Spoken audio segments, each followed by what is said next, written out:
ଆସ ଏହି ଐତିହାସିକ ତଥ୍ୟଗୁଡ଼ିକ ବିଷୟରେ ଆଲୋଚନା କରିବା। 1. ଭାରତରେ ଶେଷ ବ୍ରିଟିଶ ଭାଇସରାୟ କିଏ ଥିଲେ? Lord mount batten.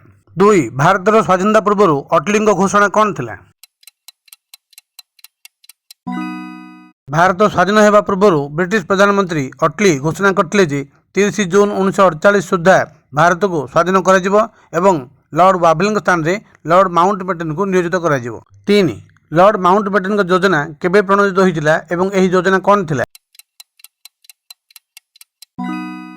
Lord mount batten viceroy ହୋଇ ଆସିବା ପରେ 3 ଜୁନ୍ 1947ରେ ଏକ ଯୋଜନା କରିଥିଲେ। ମାଉଣ୍ଟ ବ୍ୟାଟେନ୍ଙ୍କ ଯୋଜନା ଥିଲା ଭାରତକୁ ବିଭାଜନ କରି ସ୍ୱତନ୍ତ୍ରତା ପ୍ରଦାନ କରାଯିବ।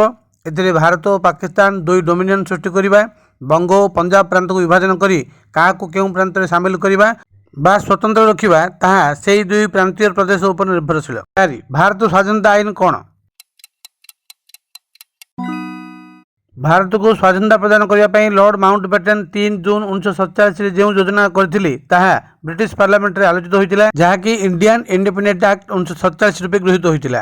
ଏହି ଆକ୍ଟ ଅନୁସାରେ ମାଉଣ୍ଟ ବ୍ୟାଟେନ୍ ଯଥାଶୀଘ୍ର ତାଙ୍କ ଯୋଜନା କାର୍ଯ୍ୟକାରୀ କରି ଭାରତୀୟଙ୍କୁ ଦାୟିତ୍ୱ ହସ୍ତାନ୍ତର କରିବା ଥିଲା ଏହାର ମୁଖ୍ୟ ଉଦ୍ଦେଶ୍ୟ। ଧନ୍ୟବାଦ।